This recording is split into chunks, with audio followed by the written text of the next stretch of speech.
I remember when I was privileged to be on assignment in our church in the UK, and the church was looking for a property. And I've been going everywhere, and the properties were so exorbitant, so expensive. And then God's servant one day came and told them, he said, look, find a property and then we'll pay for it. That the headquarters will pay for the property there. One day, the board members called me and they said, Pastor, we would like to know how much the headquarters will be committing to the purchase of this property. How much will it be committing? How much will the headquarters be committing? Now, before that, I've been meditating on the word, Psalm 44 verse 3. He said, they got not the land in possession by their own sword.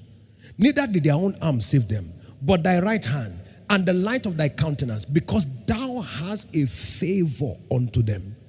He called me and asked me how much will be committed by the headquarters. And I told them, I said, listen, don't you think it is irresponsible for a man to have children and go back to his parents to pay his children's school fees? They nodded.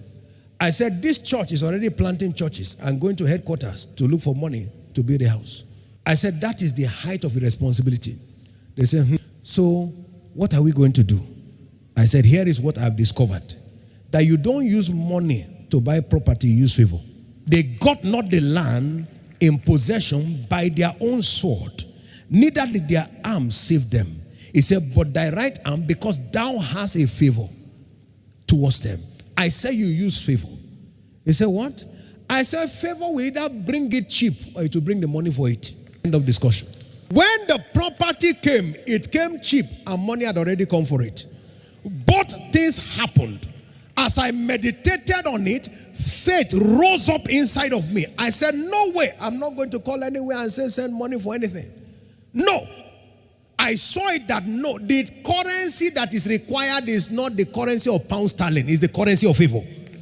If I have it, then it will bring the currency required and it will bring it at the price that we require. That's what God did on our behalf. When we got that property, somebody else came and said, oh, they were going to buy the property at a higher price. The agent came and told us, said, tell the man that they will not buy it. They won't pay for it. And when they have disappointed him, they should come back and tell us. People came, did everything they couldn't buy it. The same agent came back to meet us where the property is back. We said, we are not negotiating again. The price we have agreed is the price we are paying.